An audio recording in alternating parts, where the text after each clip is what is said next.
beberapa gagasan-gagasan besar ya, terutama dalam menangani dua hal.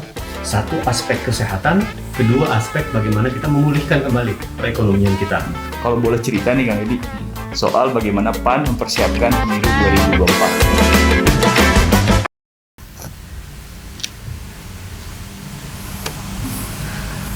Halo, Assalamualaikum Kang Edi. Gak, gimana kabar, sehat? Waalaikumsalam. Sehat. Nih Kang Edi melihat dinamika politik Indonesia saat ini, menurut Kang Edi gimana nih? Pakai sepatu ya, Oh iya, kita ya, pakai karena udah mau siap-siap mau Ya. pergi ke dapil. Kita lihat sekarang dinamika politik saat ini. Menurut saya dinamika politiknya ya tidak ada isu memang di dunia politik kita. Tetapi memang isu kita haruslah isu yang sifatnya membangun sebuah pemahaman yang baik, pemahaman yang menyeluruh dan bisa disepakati oleh seluruh elemen bangsa ya. Jangan sampai ada isu-isu politik itu yang sifatnya kemudian memecah belah kita ya, isu-isu yang sifatnya primordial, isu-isu yang sifatnya kemudian politik aliran ya, politik identitas. Nah, jadi kita merasa bahwa saat ini memang perlu ada beberapa gagasan-gagasan besar ya, terutama dalam menangani dua hal. Satu, aspek kesehatan, kedua aspek bagaimana kita memulihkan kembali perekonomian kita. Nah, ini saya kira sebuah perdebatan yang memang kita perlu berbobot, tetapi seluruh elemen bangsa ikut berpartisipasi di sana untuk mendapatkan outcome yang memang kita harapkan. Nah, terus sekarang ini kan trennya dinamika pemilih di Indonesia berubah. Nah, kira-kira bagaimana partai menghadapi dinamika pemilih itu yang berubah? Mau tidak mau kita harus berubah, ikut berubah juga.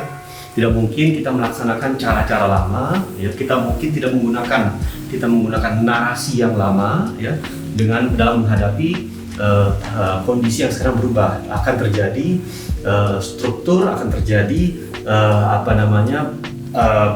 pemilih-pemilih yang sekarang ini berasal dari kaum milenial Gen Z.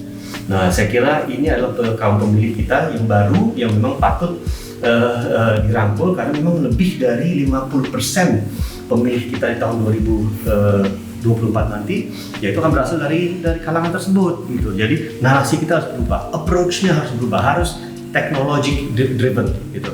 Terus kemudian bahasanya juga bahasa yang mungkin dulu kita tidak pernah gunakan, dulu kita tidak pernah ketahui, tetapi ya itulah bahasa dan cara yang memang sekarang diminati oleh milenial. Isu-isunya pun isu-isu yang menangkut milenial, masalah lingkungan hidup, ya masalah hobi komunitas, masalah teknologi dan lain-lain. Jadi kita harus ikut beradaptasi di dalam hal ini.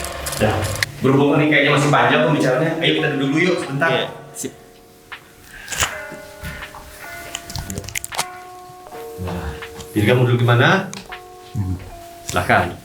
Ya. Berhubung kita duduknya jauh, saya izin mau lepas masker. Oke. Alhamdulillah sudah divaksin juga. Nah, tadi kan menghadapi dinamika pemilih Kang Edi, Ya, strategi apa kira-kira yang dipakai oleh PAN? tentu strateginya harus strategi tadi satu. Kita harus adaptif, ya.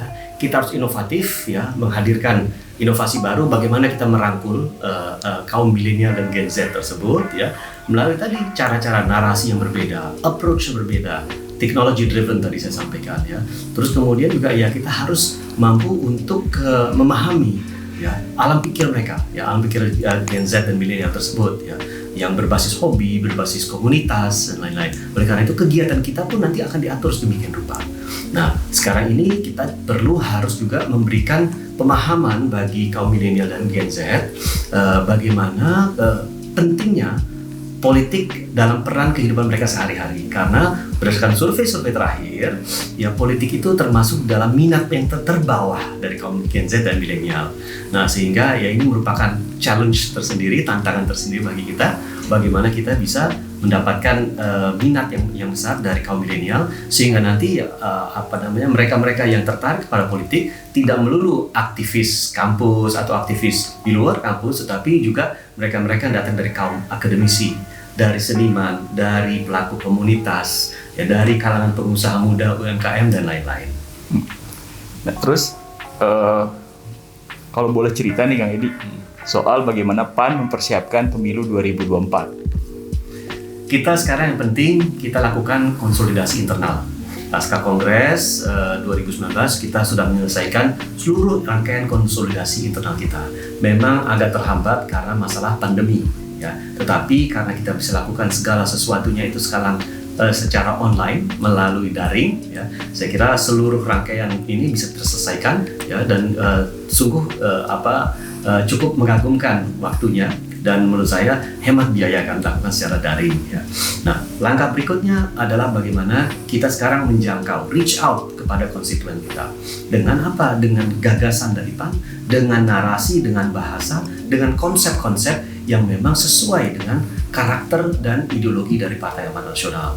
Bagaimanapun juga PAN sebagai partai yang lahir di era reformasi memiliki pangsa suara yang sudah mapan. Jadi ada traditional voters PAN yang memang harus kita dekati kembali. Mereka-mereka yang di tahun 2019 mungkin sempat beralih ke partai lain atau terpaksa memilih partai lain melihat PAN kemudian berbeda haluan.